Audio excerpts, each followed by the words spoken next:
राजकीय सन्नाटा असताना उलथापालट, राजकारणात मोठं काहीतरी घडणार. पवार काहीही न करता स्ट्रॉंग विरोधक नसताना 10 मंत्री अडचणीत.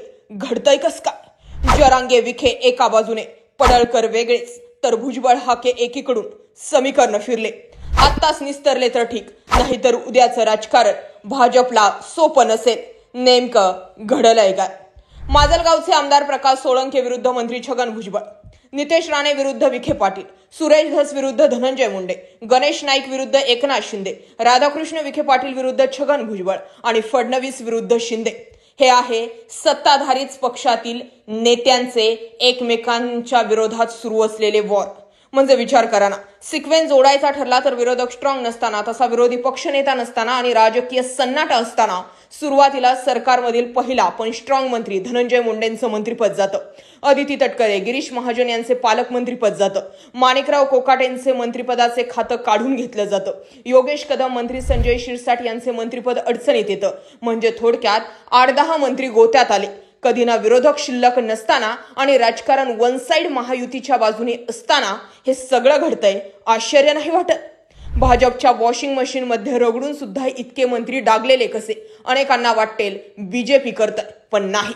चर्चा सांगते स्वतः लॉस मध्ये जाऊन बीजेपी खेळ करणार नाही आणि पवार इतक्या उलथापालथी होऊन महात्मा गांधी सुद्धा बनणार नाही. 2023ला जो आपल्या सोबत नाही त्याला पाडा. मराठा आरक्षणात तयार केलेलं वातावरण विरोधक आणि सत्ताधाऱ्यांना 2024ला शेकलं. आता तीच भाषा भुजबळ बोलतात. जे मराठा आमदार जरांगेंच्या स्टेजवर होते ते पाडा. अर्थ सांगतोय, शेकणार नाही तर पेटणार. काय? तर फक्त आणि फक्त राजकारण. समजून घ्या, कोणता नेता सत्तेत असून सत्ताधाऱ्यांशी लढतोय आणि तोंडावर सुद्धा आला. 1. भुजबळ विरुद्ध माजलगावचे आमदार प्रकाश सोळंके. जरांगेंच्या स्टेजवर दिसला तो आमदार पाडा असं मंत्री छगन भुजबळ यांनी म्हटल्यावर भुजबळांच्या मताला आम्ही भीक घालत नाहीत. माजलगावचे आमदार प्रकाश सोळंके यांनी यावर असं म्हटलंय. थांबा, बातमी ही नाही, मुद्दा आहे 2023चा. जेव्हा मराठा आंदोलनात सोळंके यांच्या घरावर हल्ला झाला होता आणि त्यानंतर भुजबळ यांनी त्यांची भेट घेऊन समर्थन दिलं होतं. तेच प्रकाश सोळंके विरुद्ध मंत्री छगन भुजबळ हे सत्ताधारी पक्षातील एकाच गटातील नेते आता आमनासामने आलेत. तसा विचार केला तर प्रकाश सोळंके आणि छगन भुजबळ दोघेही राजकीय रिटायरमेंटला आलेत. प्रकाश सोळंके यांनी तर त्यांची राजकीय रिटायरमेंट जाहीर सुद्धा केलेली आहे. त्यामुळे करो या मरो या स्थितीत आलेले हे दोघेही येत्या काळात राजकारण पेटवतील. 2. मंत्री नितेश राणे विरुद्ध राधाकृष्ण विखे.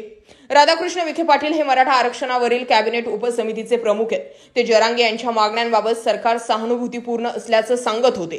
त्यांनी जरांगे यांच्या निवेदनाचा विचार केला जाईल, चर्चेसाठी सरकार तयार आहे आणि कुणबी प्रमाणपत्र देण्याच्या प्रक्रियेवर काम सुरू असल्याचं जाहीर केलं. इकडून विखे पाटील हे बोलत असताना बरोबर विरोधी भूमिका नितेश राणे हे घेत होते. तसे दोन्ही नेते वेगवेगळ्या टोकाचे. राधाकृष्ण विखे पाटील सामंजस्याने घेणारे शांततेप्रिय नेते म्हणून ओळखले जातात, तर नितेश राणे तितकेच आक्रस्ताळपणा करणारे नेते म्हणून ओळखले जातात. मात्र दोघांचीही भूमिका जर बघितली तर हे नेतेही भविष्यात एकमेकांच्या विरोधातच दिसतील असं दिसून येते.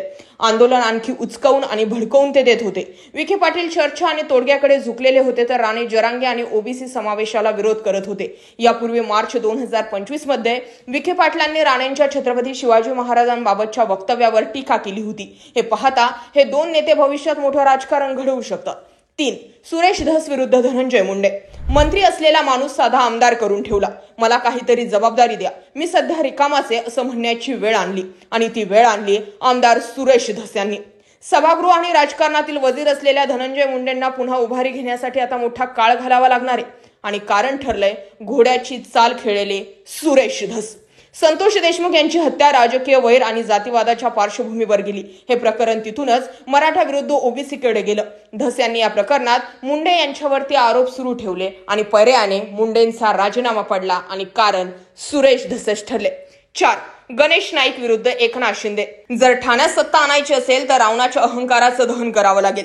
त्यासाठी तुम्ही तयार आहात का, असा सवाल करत नाईक यांनी कार्यकर्त्यांमध्ये जोश तर भरला, पण शिंदेंना सुद्धा डिवचून दिलं. आमदार संजय केळकर, निरंजन डावखरे, प्रदेशाध्यक्ष रवींद्र चव्हाण यांच्याकडून शिंदे सेनेचे कोंडीचे प्रयत्न होत आहेत, पण शिंदे यांच्या विरोधात सर्वाधिक आक्रमक भूमिका वनमंत्री गणेश नाईक यांनी घेतली. गणेश नाईक यांनी थेट ठाण्यामध्ये जनता दरबार घेऊन शिंदेंना ओपन चॅलेंज केलं. 24 फेब्रुवारी 2025ला पहिला जनता दरबार झाला. ज्यावेळी नाईकांकडे 446 निवेदन आले.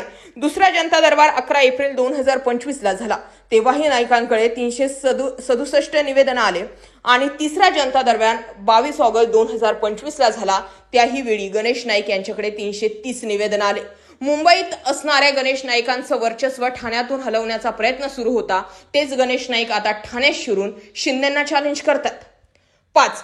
फडणवीस विरुद्ध शिंदे. फडणवीस विरुद्ध शिंदे हा वॉर सुरू आहे. मुद्द्याने समजून घ्यायचा तर पहिला मुद्दा, सप्टेंबर 2025 मध्ये डी वर्ग महापालिकांवर अधिकारी नेमण्यावरून वाद उफाळला. फडणवीस यांनी IAS अधिकाऱ्यांची नियुक्ती करण्याचे आदेश दिले, ज्यामुळे शिंदे नाराज झाल्याचं सांगितलं जातंय. यापूर्वी अशा पदांवर बिगर सनदी अधिकाऱ्यांची नियुक्ती होती. दुसरा मुद्दा, ऑगस्ट 2025 मध्ये बेस्टच्या महाव्यवस्थापक पदावर दोघांनी परस्पर विरोधी आदेश काढले. फडणवीस यांनी आशिष शर्मा आणि शिंदे यांनी अश्विनी जोशी यांची नियुक्ती केली. यामुळे प्रशासनात गोंधळ निर्माण झाला आणि महायुतीतील अंतर्गत गडबड उघड झाली. तिसरा मुद्दा, शिंदे यांचे निकटवर्तीय मंत्रींवरती आरोप, जसं संजय शिरसाट, योगेश कदम आणि शहरी विकास विभागातील 500 कोटींपेक्षा जास्त खर्चावर फडणवीस यांचे नियंत्रण, हे शिंदे यांचा प्रभाव कमी करण्याचे प्रयत्न म्हणून पाहिले जातात. 4. मराठा आरक्षण. बघा, मराठा आरक्षण मोठं शिंदेंनी केलं, कारण फडणवीस अडकत होते. पण फडणवीसांनी आंदोलन यशस्वी हाताळणं आणि त्यानंतर शिंदेंप्रमाणे फ्रंट पेज पेपरमध्ये देवाभाऊ नावाने जाहिरात देणं, हे सुद्धा शिंदेंना जशास तसंच नडणं होतं. या सगळ्या भूमिकांकडे तुम्ही कसं पाहता? पवार ऍक्टिव्ह नाही, ठाकरे विरोधक म्हणून स्ट्रॉंग नाही, काँग्रेस पुढे आंदोलन करत नाही, सगळीकडे राजकीय विरोधी पक्ष नेत्यांचा सन्नाटा. मात्र तरीही राजकीय सन्नाटा असताना, विरोधी पक्षात सन्नाटा असताना महायुतीत बरंच काही घडतंय. 8-10 मंत्री अडचणीत आलेत. हे सगळं घडतंय, याचाच अर्थ भविष्यात मोठं राजकारण घडणार. याबाबत तुम्हाला काय वाटतंय? कमेंट सेक्शन मध्ये जरूर व्यक्त व्हा. अशाच माहितीपूर्ण व्हिडिओसाठी आपल्या चॅनल आवर्जून सबस्क्राईब करा आणि हा व्हिडिओ जास्तीत जास्त लोकांपर्यंत जरूर पोहोचवा. जय महाराष्ट्र.